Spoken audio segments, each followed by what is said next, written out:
नमस्कार. श्री स्वामी समर्थ.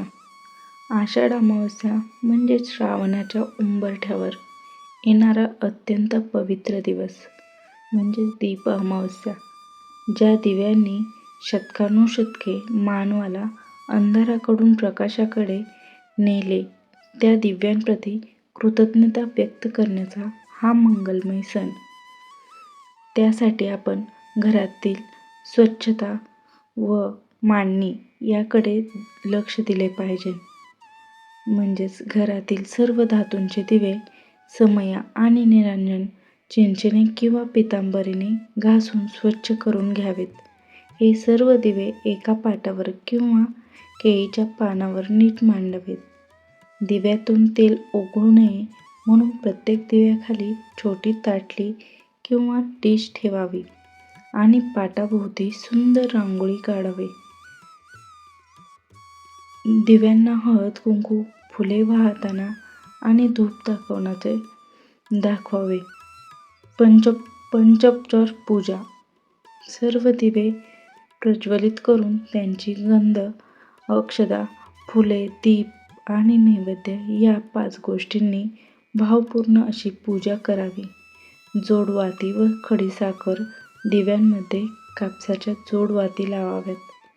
दिव्याचे तोंड गोड करण्यासाठी वातीसमोर खडीसाखर किंवा साखरेचे दाणे ठेवावेत. नैवेद्य आणि परंपरा. पुरणपोळी, मोदक, कणकेचे गोड दिवे किंवा खडीसाखरेचे नैवेद्य यांसारखे पदार्थ देवाला ठेवावेत. देवाला दूध, साखर, फुटाणे, पेढे किंवा फळांचा नैवेद्य दाखवावा. महाराष्ट्रात या दिवशी विशेषतः पुरणपोळी, उकडीचे मोदक किंवा कणकेचे गोड दिवे बनवण्याची परंपरा आहे. या दिवशी घरातील लहान मुलांना वंशाचे दिवे मानून त्यांचे औक्षण करण्याची ही सुंदर पद्धत काही ठिकाणी आहे. त्यासाठी एक श्लोक आहे.